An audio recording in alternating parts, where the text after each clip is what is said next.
With no ships passing through the Strait of Hormuz and Europe reportedly facing a jet fuel shortage within weeks, how serious is this crisis? And when can we expect a response from Iran? Well, when the United States strikes at Iran and violates the ceasefire and carries out these operations, then it bombs civilian buildings on Iranian soil, then it should not expect swift responses to its proposals. It's obvious that the Iranians, the West does not comprehend Iran at all. Iran is the opposite of, does the opposite of what they calculate. When they speak with other countries, I assume when they demand quick responses, they get quick responses. But when they demand quick responses from Iran, the Iranians say, really? Okay, then stay there, I'll be back. And then they'll go for lunch. So the Iranians are not going to give them the sort of swift response that they're seeking when they are behaving like this and attacking Iran. So I think the response probably would have been handed over to the Americans by now, but intentionally they're trying to make them comprehend the fact that Iran is not intimidated. It's not afraid of another war or a continuation of the current war. Iran is prepared to fight. And I think the world now recognizes what sort of nation the Trump regime is dealing with in this coalition of evil, this Epstein coalition, what they're dealing with. And they know that they cannot defeat Iran. Just like now it's becoming clear that the enemy cannot defeat Hezbollah. In Lebanon, a lot of the political parties last year distanced themselves from Hezbollah, and because they thought that it was a spent force, because they too believed the propaganda, but they didn't comprehend the resilience of these people, of the supporters of the resistance, whether Shia or Sunni or Christian or Druze. The supporters of the resistance are of a different character, and so the steadfastness of these people is something that's unique. And now they're coming to the recognition that they miscalculated, that Hezbollah is indeed a force far beyond what they ever contemplated. It's a force surrounded on all sides by the United States, through Al-Qaeda and ISIS on the east, U.S. proxies to the north, the Mediterranean, of course, controlled by the NATO and its proxies, and the south is the Israeli regime. Yet despite that, you see that they're holding their own, they're pounding the Zionists, and the Zionists in an outrage, they slaughter families, they murder kids, they chase kids on motorcycles and that sort of thing, and murder them. So the same is true with Iran. Iran is not going to be intimidated by Trump. If Iran is prepared for a full assault that may take place moments from now. It may take place tonight. It may take place tomorrow. It may not happen, but the Iranians are working on the assumption that it will happen. With reports of a US destroyer near the UAE and growing alignment between the UAE, Israel and the United States, how does Iran currently view the UAE? And how is it preparing to respond to this shift? I think that from the very beginning, the Iranians did consider the UAE to be different from the others. It had more a closer alliance with the Israeli regime. It was so bad that even the Saudis were becoming frustrated with their behavior. And we saw how in Yemen and even in Sudan, it began to affect Saudi policy. But you're right, after the war began, some of these countries began to become more realistic. Qatar, after Iran hit it very hard, it began to rethink its policy, and even though it's still a proxy of the United States, there's no doubt about it, and and its eggs are in the U.S. Basket, but still it's more pragmatic in its approach towards Iran now. And the other 4 countries, except for the United Arab Emirates, or as some in Iran now call it, well, I don't want to insult, but some say the Abu Dhabi Emirate, but the Iranians see that the UAE is different from the rest. You're right. It's more, the relationship with Israel was much stronger, but the alliance afterwards they're flouting that alliance. And so you have Mossad there, you have the Zionist military presence there, you have direct flights, and they're openly hostile towards Iran, even though Iran didn't start the war. They were a part of the war against Iran. All these 5 countries are partners in the war against Iran. They have no excuse for what they've done to the Iranian people. But so now the Iranian policy towards the Emirates has changed. And Iran is saying that it's going to start treating the Emirates like it treats northern Iraq. What is northern Iraq like? It is an ally of the Zionist regime. The Kurdish government in Arabia is very close to the Israeli regime. And of course it's close to the United States and NATO, but it's an ally of the Israeli regime. And so it allows terrorist organizations, despite the fact that the Iraqi central government does not accept this, but they use the U.S. influence in Iraq, and especially in northern Iraq, to allow terrorist organizations to open up military bases. There are all sorts of military bases in northern Iraq for terrorist organizations against Iran. And what the Iranians have been doing is that they've been bombing them regularly. And they will continue to do so, because the belief is that once the United States assault begins, these terrorists will move into Iran from northern Iraq. That is the plan. And also terrorists from the border with Pakistan, the Wahhabi terror organizations that are funded by Western agencies that regularly carry out attacks near the Pakistani border, that they will launch an assault from there, and that these terrorists and Kurdish groups, but also others, will launch an attack from northern Iraq as the United States and the Israeli regime bomb Iran and probably bomb Iranian critical infrastructure like electrical power plants, and that is what they are saying may happen in Iran. Well, that is what Iran is preparing itself for. So as we speak, they're striking these terror groups in northern Iraq. But of course, if this actually happens, Iran will start striking Erbil itself and the government. They'll bring down the government. And the Iraqi resistance will target the government too, because Iran will no longer tolerate a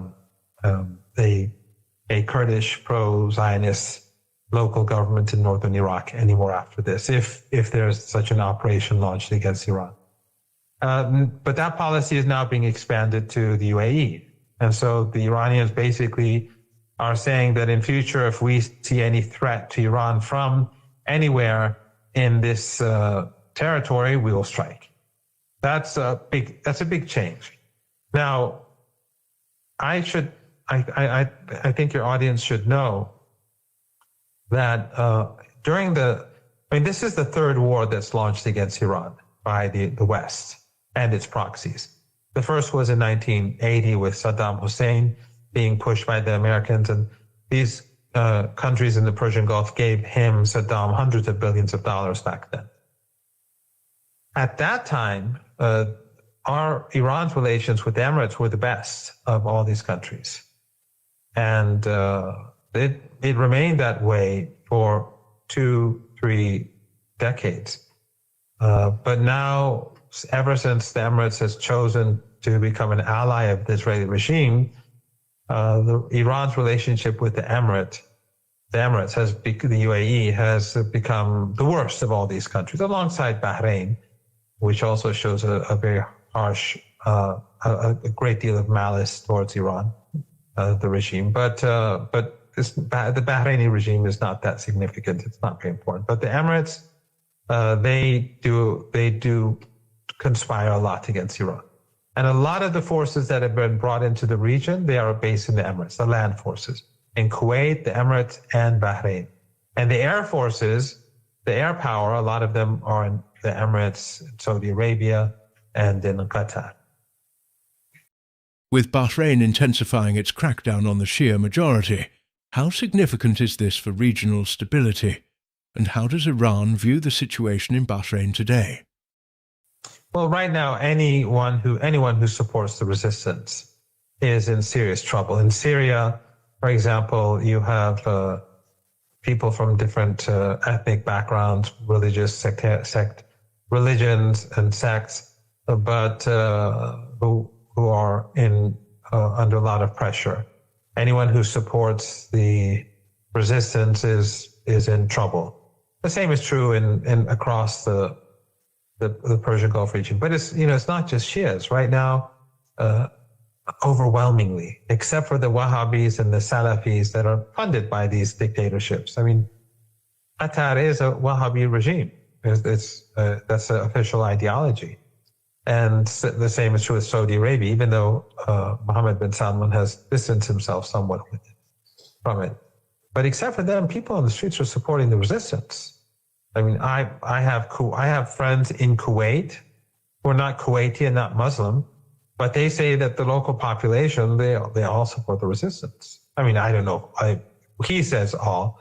So, a friend of mine, he says, people support the resistance. So I think that the sectarianism and the divisions that the artificially created divisions where Wahhabi and Salafi groups funded by these regimes have been trying to divide people across the region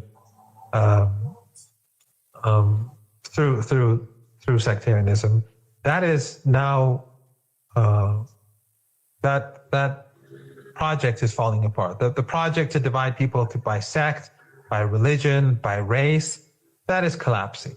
And from what I'm hearing from across North Africa, the Maghreb in particular, Egypt, but also even in these countries, including Kuwait, the support for the resistance goes beyond sect and religion. It is very strong. In the context of new US-Iran proposals, how central is ending the conflict in Lebanon, especially given Hezbollah's role, to any potential agreement? Well, what the Lebanese government wants is the defeat of the resistance. And let me give you an example. There are lots of refugees, and they're trying to strangle them financially. So they don't even let financial support to go from Iraq or other places, not just Iran. And when the refugees, they were going to set up a place for 3,000 refugees. And then they stopped it. And they said, no, these refugees cannot come to this part of Lebanon. So they're trying to make the resistance and the supporters of the resistance, the communities that support the resistance, suffer financially to bring them to their knees and to bring them to despair. But they're steadfast people. So the Lebanese prime minister, the president, they're the enemies of the resistance. They're American proxies. And of course, the same is true with the Al-Qaeda regime in Syria. So as I said, the resistance is surrounded, but you still see this heroic resistance and effective resistance against the Israeli regime. It's against all odds, and people across the world, should be studying this closely, what Hezbollah is doing and what its supporters, the sacrifices that its supporters are. The Israelis are bombing all the towns, destroying all the homes so that all the supporters of the resistance would have no place to go. They've destroyed their shops. They've destroyed banks or all means for them to gain, to have access to money. They want to starve the resistance. And of course, this is a coalition of evil. The prime minister, the president, the United States, NATO, US proxies, ISIS, Al-Qaeda, the Zionist regime, of course. Yet despite that, Hezbollah has the upper hand. It is truly amazing. It is just what Iran has done to the United States in this heroic war of resistance. This, a war of resistance that, let's be very blunt. Even our friends across the world didn't think we would survive. Many of them, at least. I have many friends who, after the war ended, sort of said to me, I was afraid that the country would collapse, and lots of people thought that it wouldn't last for more than a few days. Now their views on Iran have changed. You saw what the Iranian foreign minister said when he was returning from China, that the Chinese said that the stature of Iran in the world has risen significantly after the war. The same is true with the entire axis of resistance. After the US removed enriched uranium from Venezuela and signaled it wants to do something similar with Iran, what is Tehran's position on allowing its nuclear material to be transferred abroad? No, Iran won't accept that. No enriched uranium is going to leave Iranian territory. That's the Iranian position. I think that after all this time, the Americans should have learned the lesson by now. But it's in their arrogance, they can't. The Iranians are prepared to go to war again. As I said, we're prepared for war. The belief is that war is very close. The chances for war are very high. That's not going to intimidate Iran. Over the past 2-3 days, you saw the U.S. Secretary of State and Trump both say that we're waiting for Iran's response. It should come in today. Iran is in no rush. Iran will give them the response when they deem it appropriate. But from right now, I can tell you, without being involved in the decision-making process at all, that Iran's response is not going to be something that the Americans like. There's no doubt about it. The Iranians will only have peace based on the 10-point plan that Iran presented, and the United States agreed to conduct negotiations within that framework. For the priority for Iran right now is a ceasefire, which includes Lebanon, which includes Gaza, which includes the entire region, and the lifting of the siege on the Strait of Hormuz. And as long as this current situation continues, the United States is literally dragging the world over a cliff. Netanyahu and Trump are literally dragging the world over a cliff. Every single day that goes by, it's getting worse. And after a point, it is going to get worse much more swiftly. It's going to become much more, the deterioration is going to be much more visible and much more, I think, fearful for people across the world. But Iran is not going to appease the United States. The only way so right now the priority is the ceasefire, an end to the siege, so that ships can come and go, and with a ceasefire. Iran is not going to forsake Lebanon or Gaza or anything like that. And then we go to the 10-point plan. And then after that, we go to the nuclear program and negotiating a nuclear deal. So that is at the bottom of Iran's priorities. Given that the Strait of Hormuz carries not only energy supplies but also critical internet cables, would Iran seek to control and manage this infrastructure as part of its strategy? I don't know if it'll have any. I don't know what the policy would be on those with regards to those cables. But if there's war, then no one should be feel assured that those cables will remain safe. But I don't know what future policy is, but with regards to the Strait, there's no doubt that the policy has changed permanently. And that is that ships that go through will have to deal with Iranians. That's regardless of what happens, that is going to happen. And that is the end result of this war. In other words, Netanyahu and Trump, they have wrecked their own position and the position of the Zionists as a result of this war, partially because of the fact that the Iranians will now be controlling the Strait of Hormuz. This was a catastrophic miscalculation by Netanyahu. But it's not just oil or LNG. It's all the petrochemical goods that are produced in the petrochemical plants. So, and aluminum and other things that are produced in energy-intensive factories and across the region. And these shortages are going to gradually hit. So it's not just the fact that oil reserves are on the decline. All sorts of different products are in short supply now, and the supply chains for all sorts of products are going to be faced with a very critical situation in the days and weeks ahead. And every day that goes by, Trump is only making it worse. Trump, in his arrogance, cannot find a solution. There is a solution at hand. He can. This can end quite easily and swiftly. A lot of this could end with the ceasefire. If this ceasefire is taken seriously and implemented swiftly, then this crisis can be managed. It can't be solved, but it can be managed for now. But he's simply incapable of doing that, both because of his own arrogance, but also because of the Zionists. The Zionists simply won't let it happen.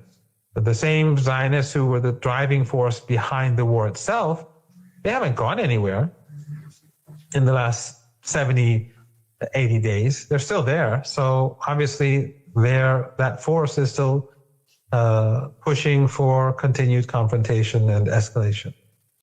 If Israel insists on redefining borders to include Gaza, the West Bank, and parts of Lebanon and Syria, is that scenario realistic?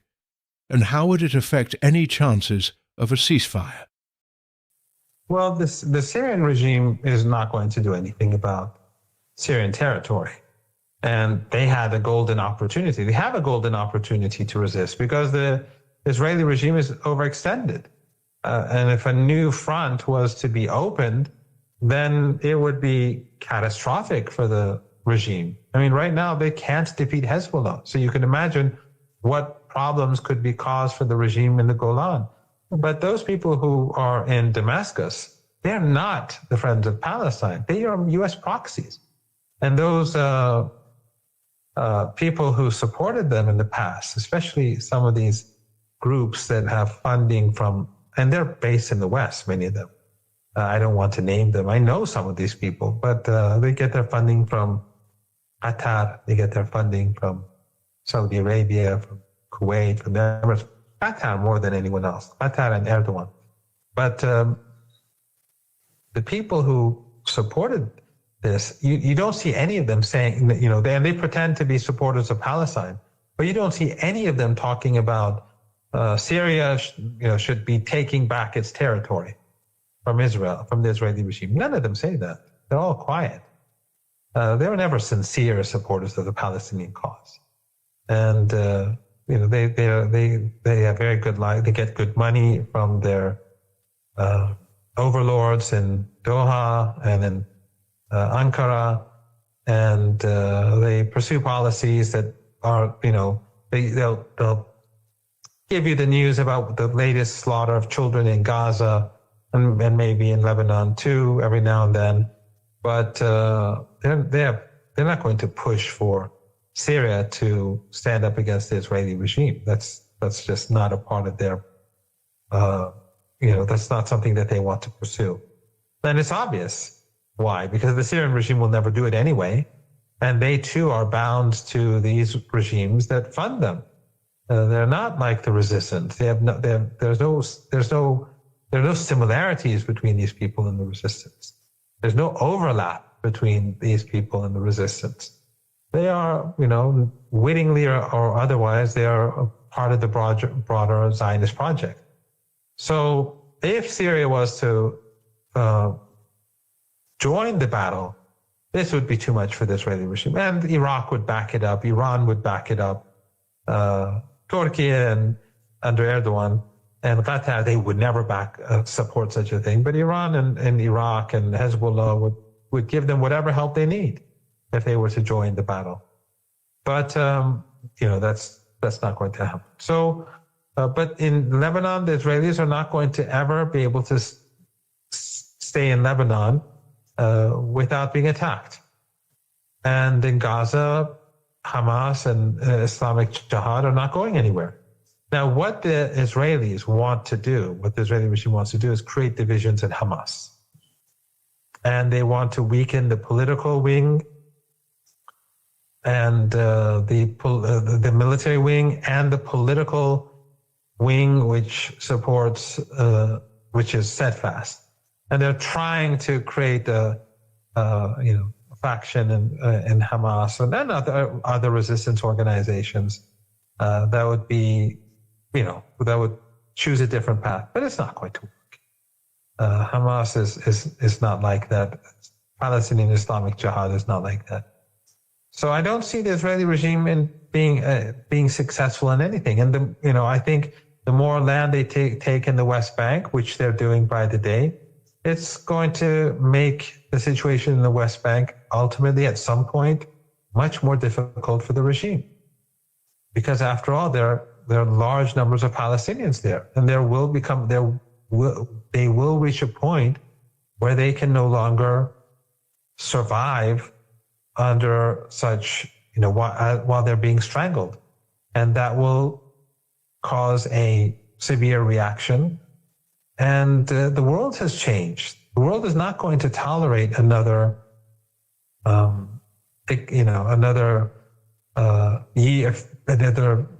genocide in the West Bank. I think that the Israeli regime and the Americans they are despised now across the world for the genocide, and because of this war, they're destroying the global economy, and the world just dislikes them. I said this elsewhere, that I've been speaking to numerous Indian journalists who've been in Iran during the last couple of weeks. And the consensus among those that I spoke with was that the mood in India has changed towards the Israeli regime. So if the Israeli regime loses India, and then imagine how it is elsewhere. Things are not good for the regime. So, sorry for this long and sort of non-structured response, but the point that I'm trying to make is that it's easier said than done. With the US rejecting Iranian control over the Strait of Hormuz, does Iran see the strait as a foundation for a new regional security architecture? Oh, no doubt. That the previous era is over. It's finished. He can grumble all he wants. He can scream and shout all he wants. No one cares. Iran will control the Strait of Hormuz, and it's finished. It's over. And Iran wants a security structure or architecture for the region, for the Persian Gulf region, where the United States can no longer be a threat. That's where no one can be a threat. All the countries in this region should have a vested interest in peace and stability here, because all the countries gain their wealth from the Persian Gulf. So when these 5 regimes assisted the United States in its genocidal war, they brought misery upon their own people. They've ruined their own economies. They've wrecked their own infrastructure. To whose benefit? Even these despots don't benefit. So in future, we have to have a security architecture where the United States no longer plays a role, and only because the United States has shown itself to be reckless, but also not even pursuing its own interests. It's pursuing the interests of the Israeli regime. And the Israeli regime its interest is death and destruction. It wants the entire region to be fragmented and broken. As the U.S. ambassador to the Israeli regime said, that, if they take the entire region, that's fine. So obviously they don't want a strong region. They don't want the countries in the region to be friendly and strong and cooperative with one another, to build up the region economically and socially. So in future, Iran is no longer going to allow the United States to have the presence that it had in the past. And it will have to be countries of the Persian Gulf that collectively make up the security architecture of the Persian Gulf region.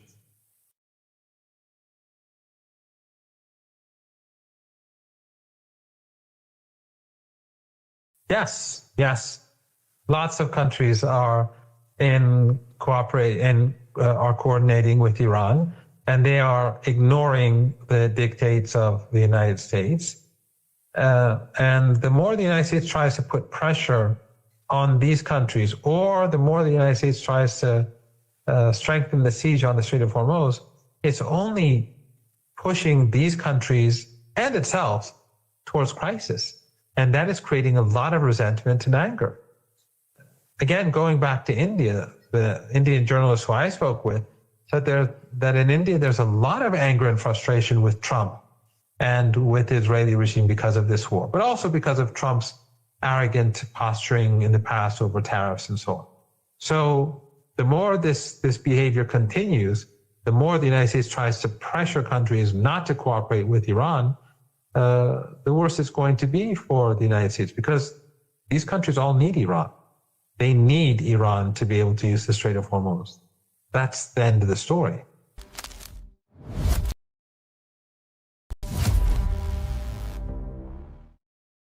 What's the point of US soldiers dying in Iran if, in the end, global oil trade shifts toward UN anyway, and the US remains the dominant oil and LNG producer?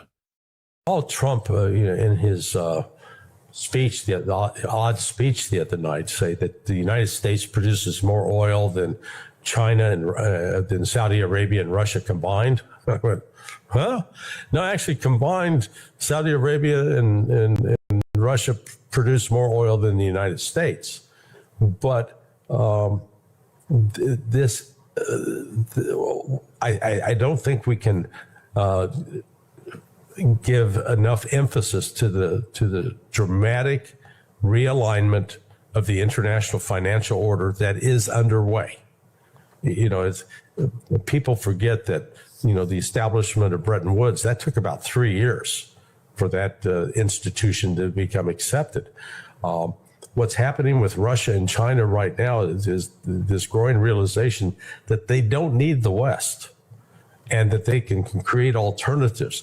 Particularly, one thing China's doing right now is countries that have U.S. debt, they're taking that U.S. debt, converting it into renminbi, so the Chinese currency, they're buying actually Chinese debt, and the Chinese are offering much more favorable terms.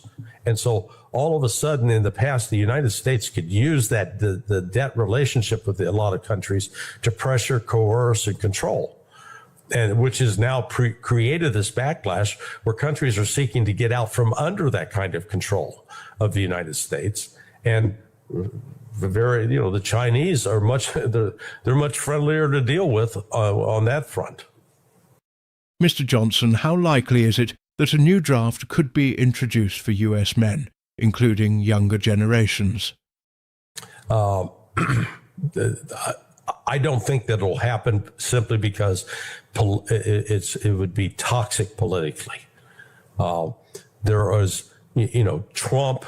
I don't know what they were thinking. At least George W. Bush, when he decided he wanted to invade Iraq, made a big public relations effort to convince the American people, we got to do this, And there were lies to convincing folks that Saddam Hussein was somehow involved with 9/11. George H.W. Bush, in going into Iraq back in 1990, again, built up the public support. There was none of that this time. They didn't even take time to try to build some public consensus for it. So without that, there is still a strong backlash about people being compelled to enter the military for senseless wars. So yeah, I don't think they may want to try to do the draft, but I don't think it politically would fly. Could Larry discuss the generals reportedly fired by Pete Hegseth? Yeah, this is it's not just the general. So what I'm hearing is at least the chief of staff of the army was opposed to putting any ground forces into Iran. He was arguing that it was bad. What we're seeing in firing these three generals is what I call further politicization of the U.S. military. There's a difference when you create basically a Praetorian Guard, which is what I think Pete Hegseth is about. And describing it as a Praetorian Guard is you turn the military into a political instrument of the current president, that they are there to support the president's political leanings, not to uphold and defend the Constitution. And going back to Roman times, the legionnaires, they were there to fight for Rome, not for a particular Caesar. Whereas, and what we've seen, this didn't start with Donald Trump. I think it really started in earnest under Barack Obama. But we've now gotten to the place where the military, instead of distancing itself from politics, is being remade into where it will become a political instrument for the current president. And what Trump's doing can be done by a Democrat. And so that's the real danger with this. What's unfortunate is we'll see what happens in the next day or two. I would hope that chief of staff will come out and speak forcefully about, no, we can't afford invading and putting troops on the ground in Iran. To really force a debate. Tulsi Gabbard, I made the prediction last week that I said Tulsi Gabbard would be a scapegoat for the war. And lo and behold, man, she's on the list they're going to blame her. Yeah, we didn't get the right intelligence. She should have followed Joe Kent right out the door. That was her chance to speak up and say, no, Iran is not an imminent threat. Instead, I was shocked when she claimed that it wasn't her job to talk about what is an imminent threat or not, that it was up for Donald Trump to decide. Excuse me, that's why intelligence analysts exist. That's their only reason to exist. To say, hey, the house is on fire. Let's call the fire department. Is Bushehr a strategic base for controlling Iran's oil and expanding influence through Kurdish and other regional forces? No, Bushehr would be just symbolic, and it's on the nuclear front. It doesn't have anything to do with oil. And the reason I mention that, it's just Bushehr is one that's close that the U.S. Special Operations Forces could get to. One of the problems trying to go into the interior of Iran is that the helicopters don't have the legs to get there. They've only got, like the CH-47, I think, has a combat radius of about 300 miles. And that's, from where you start to where you got to refuel at some point. And, the younger folks who are, well, okay, if you're under 50, you don't remember this. I do. But the Operation Eagle Claw in 1980 that was designed to try to rescue the hostages in Tehran, they had created what are called FARPs, which was a forward fuel depot. The big bladders of aviation fuel had been landed there previously by fixed-wing aircraft.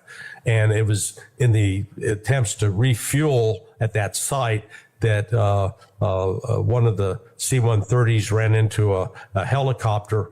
There was a big dust storm and killed 8 people. You would need that kind of site somewhere in Iran in order to refuel to carry out any kind of deep penetration operation. Well, Iran is much different now than it was 40 years ago. They've acquired a lot of sophistication, and so that would be almost impossible.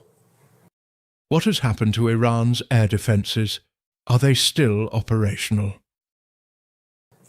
Well, it still appears to be working. You know, there's some air defense. They just shot down an F-15 yesterday. And in fact, it looks like they've shot down 2 F-15s in the last 2 days. One out over the Persian Gulf, one in the interior of Iran. And there's video surfacing showing that the U.S. Combat Search and Rescue, CSAR, is active trying to find the pilot that was in that F-15. So it's not, look, the air defense system clearly was inadequate against Tomahawk missiles. There's no denying that. But it does look like now they're able to at least continue to attack and take down some Western aircraft. So it's not completely destroyed. What is the current situation in Iraq?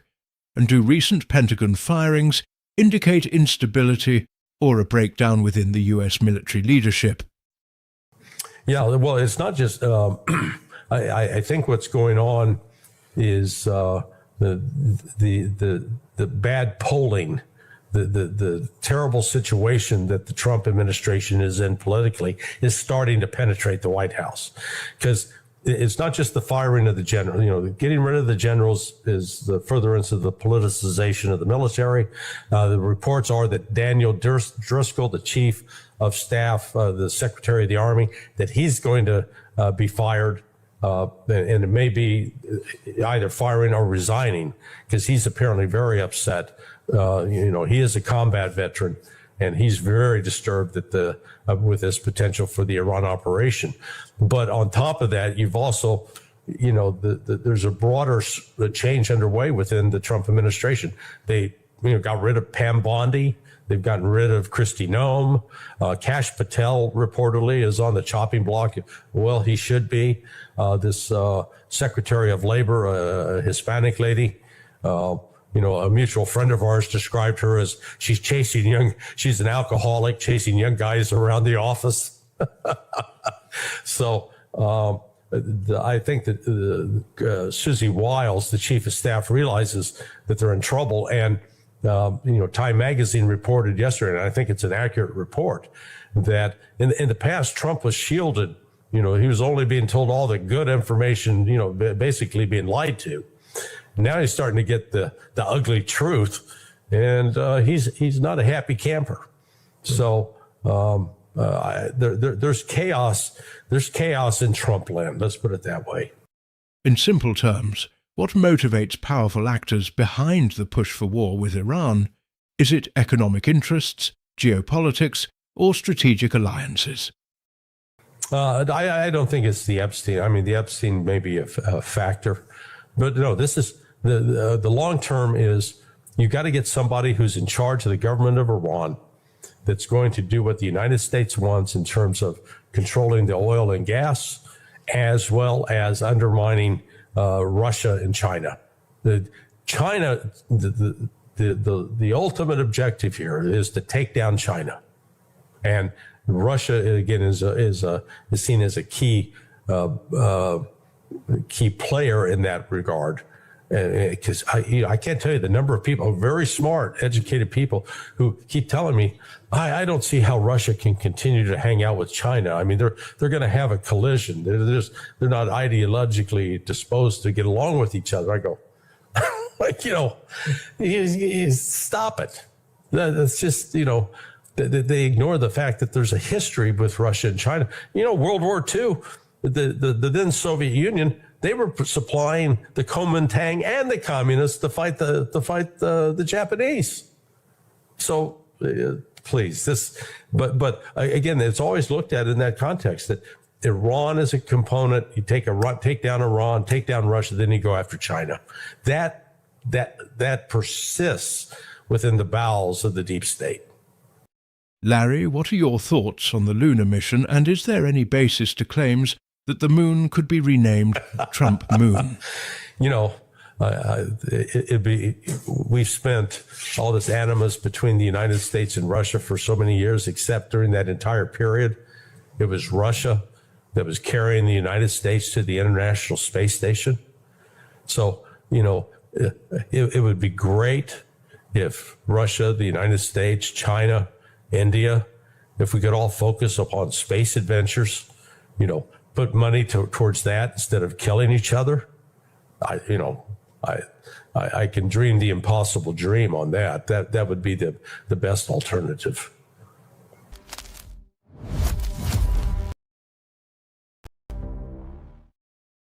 If both sides are still exchanging fire, how can this be called a ceasefire? And is it something more serious than just a blockade? Donald Trump has the same interpretation of ceasefire as Bibi Netanyahu. They're cut from the same cloth. They don't know what the word means. Now, I know Netanyahu knows what the word means, and what it means for Bibi Netanyahu, Nima, is that under a ceasefire, I can kill more people more efficiently. That's what it means. And that's what he's doing in Lebanon right now. He's not doing that in Gaza, and Naftali Bennett and others are angry at him for not doing it because IDF won't go down in those tunnels. And that's where Hamas is now. They're in those tunnels. And the IDF has told him pointedly, we're not going down in those tunnels. So Bennett and others are really angry with him because he's not finished, in their view, he's not finished eliminating Hamas in Gaza. With the build-up of refueling aircraft, fighter jets, and weapons in the region, do you think preparations are underway for a short new phase of war, and how long could it last? I think J.D. Vance, if that Atlantic piece is accurate or even partly accurate, J.D. Vance is right to be concerned, because one of J.D. Vance's deep concerns, according to this article, is that we are using munitions that we would best keep at hand for other threats that are more important than Iran, that are really threats. So I don't know how to parse this. I know Larry Johnson was saying he thinks they're going to mount another major assault, Israel and the United States. That could very well be, but I'm not sure that I believe that, because one, the markets aren't right. And Trump never attacks unless the markets are positioned for his buddies to make lots of money.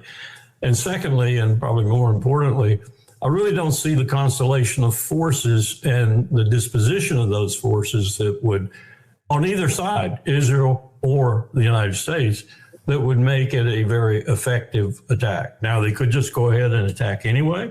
I think they've proven time and time again that air power and air power alone is not going to do very much.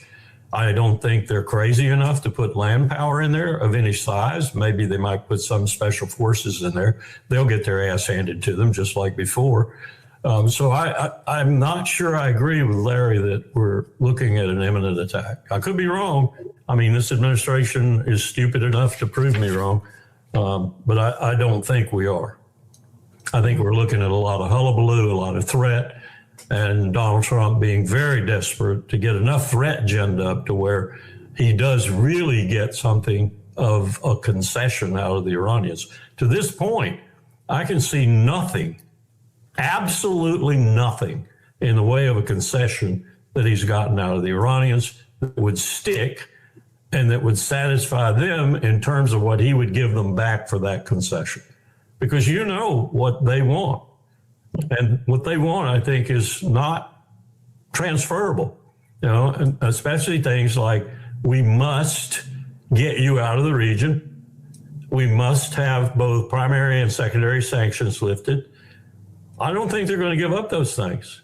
They'll give up their lives before they give up those things. Is Iran setting these conditions knowing they won't be met, essentially signaling a return to the pre-war deadlock, but now with greater leverage, especially over the Strait of Hormuz? I think very, very precedent-setting interview, if you will, with Vladimir Putin. We have a trip coming up by Donald Trump to the number one power in the world, which I think he's going to cancel. I don't think he's going. And we have a whole different situation in terms of the stacked allies against us in this conflict from the day we started it to the present time. I think it's very obvious that Russia is an ally of Iran that will do whatever it has to do to keep them from going down.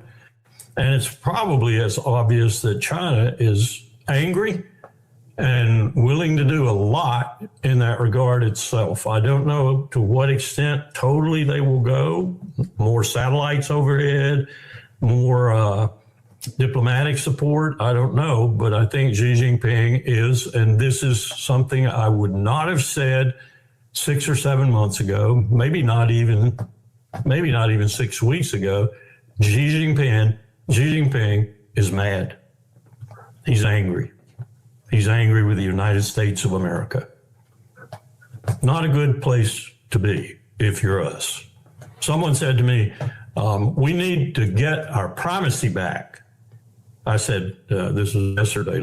I said, dude, our primacy went a long time ago.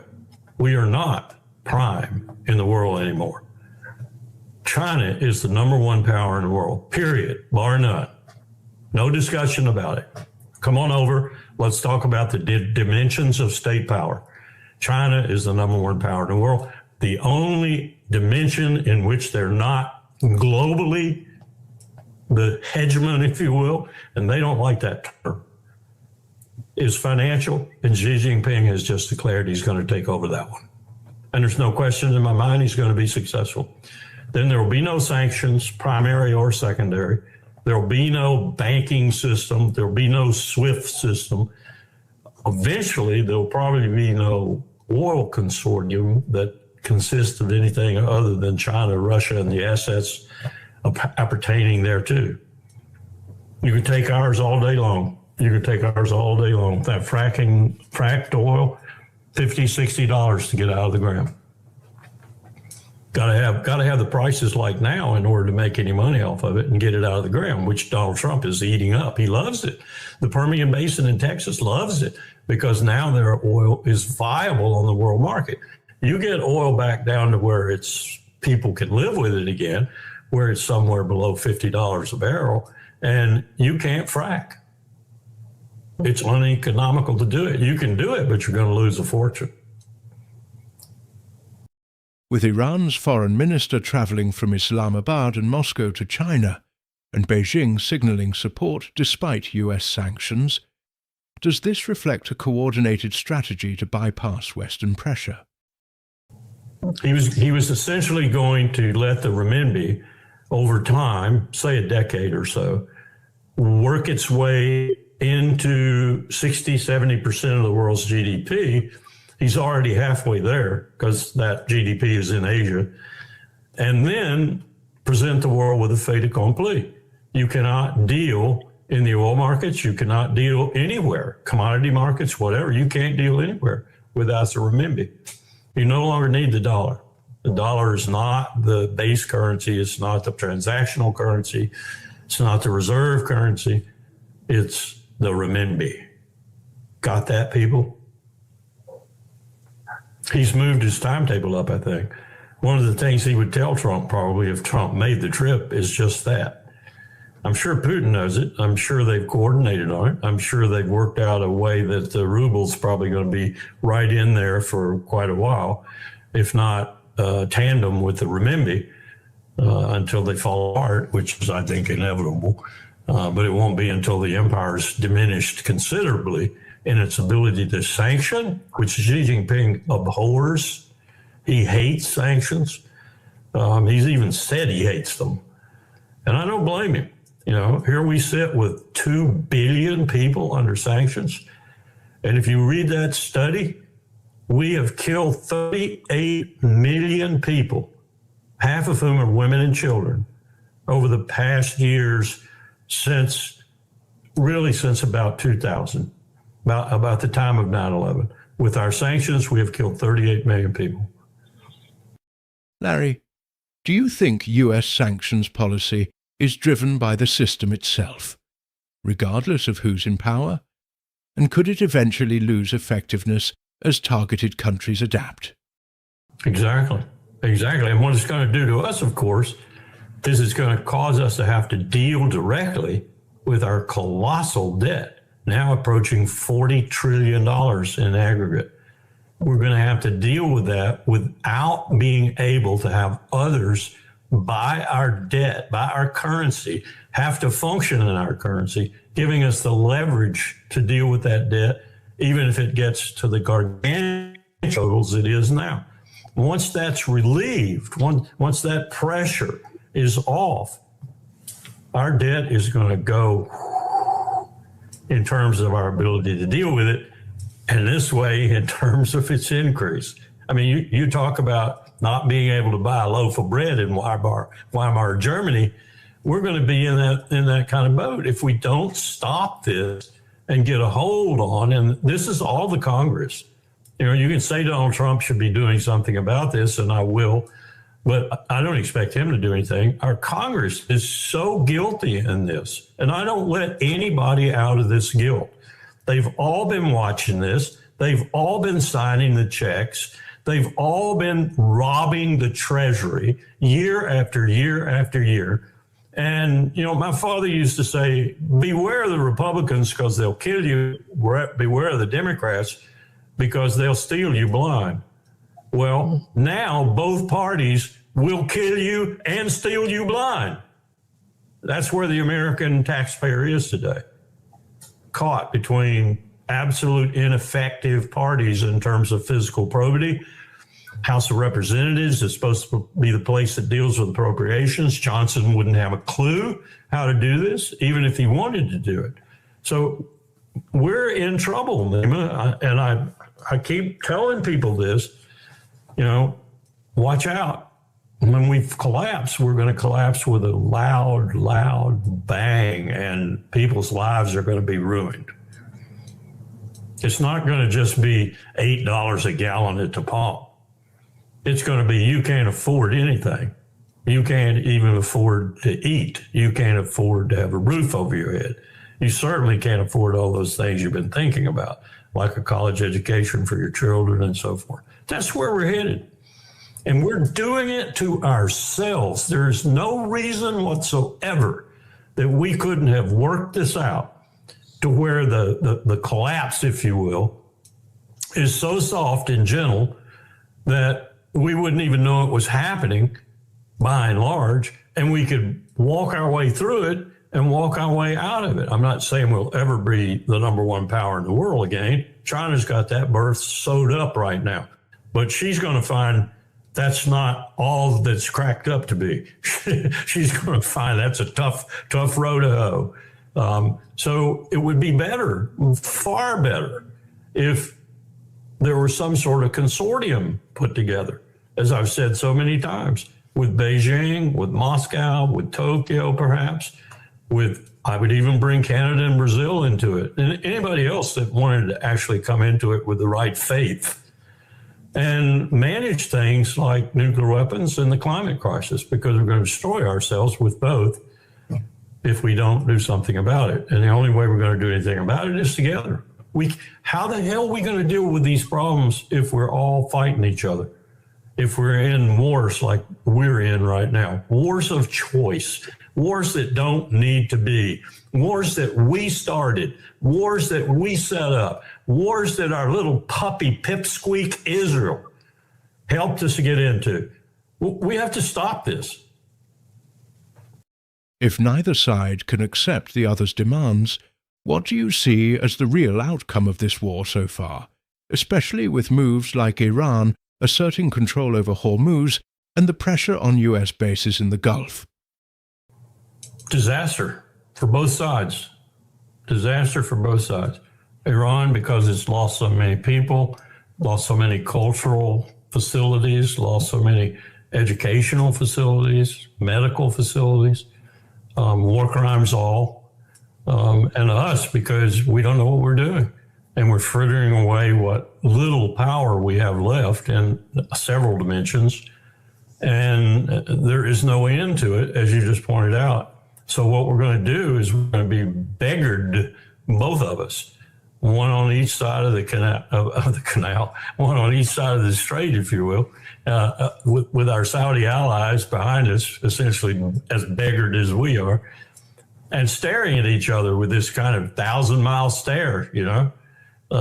No one's going to win this war. No one is going to win this war. I would say that Haaretz was right when it said all Iran has to do to win is not lose. So if that's a victory, Pyrrhic though it might be, then Iran will have the victory, but it will be Pyrrhic. That is to say, they won't like it very much because it's going to be just so bloody. And Donald Trump seems like he's intent on making it bloody to the very end and destroying his own country in the process. Larry, could a third major outcome of this war be a deep and growing division among GCC countries, and how serious is that risk? But I don't want to sound flippant, but that's secondary, I think, to a country like Iran, which outweighs all those countries combined. And I mean that. I sincerely mean that. It outweighs all those countries combined. And the United States, which is, getting ready to celebrate its 250th anniversary and committing suicide. It really is tragic. It's not like Adolf Hitler in Germany and Tojo in Japan and Churchill in Britain and Roosevelt in America and Stalin even in Russia.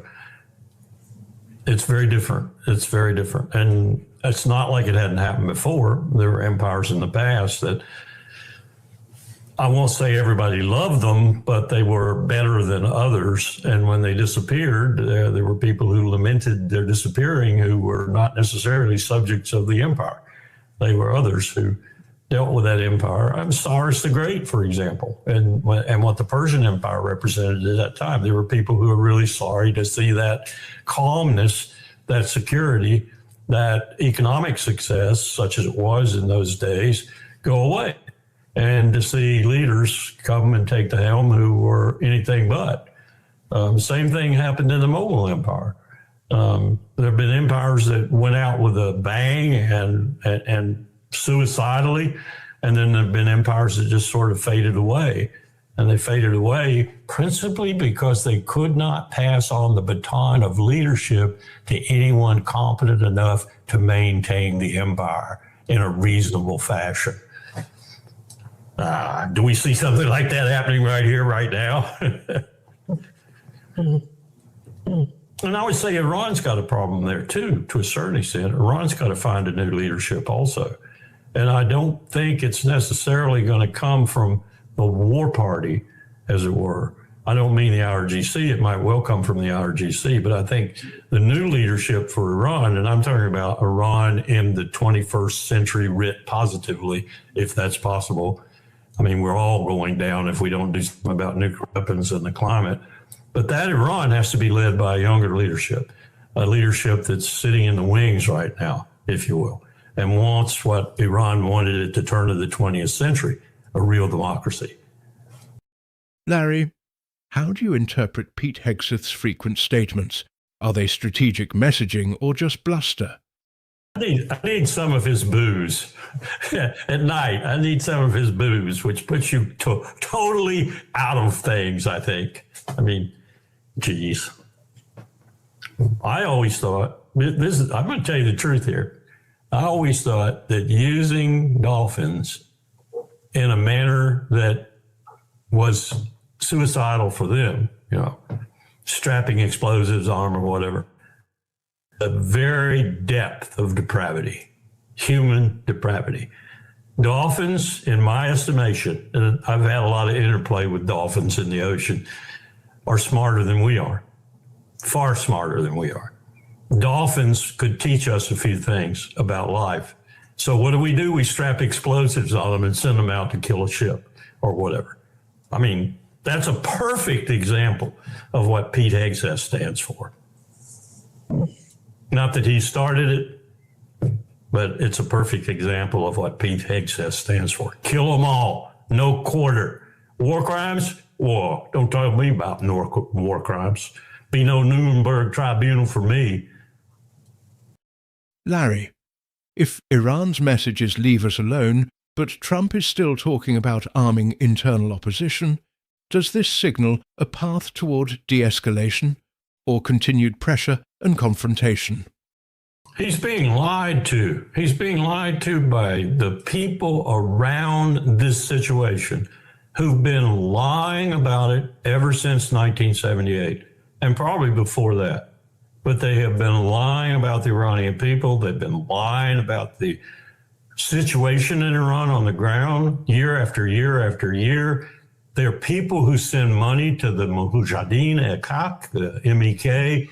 There are people who send money to the Pahlavi family. There are people who think they know more about Iran, and some of them are Iranian Americans, than people living in Iran. And generally speaking, they're the same kind of people that we have in our country who are so satiated with their own importance, and in many cases, their own wealth. I've met many of them, that they think that's what would make the country better for their return, were they to return. It's sick. It really is sick. And Trump's listening to these people, just like he listens to Laura Loomer and others like her. He's listening to these people. Either that or he is the dumbest son of a bitch on the face of the earth. Do you think Europe can play a more effective role in today's global tensions? Europe's as broken as we are. Cast your eye upon it. From the top to the bottom, from the left to the right or right to the left, east, west, west, east, north, south, south, north. They're as bad as we are. Individually, they may be worse.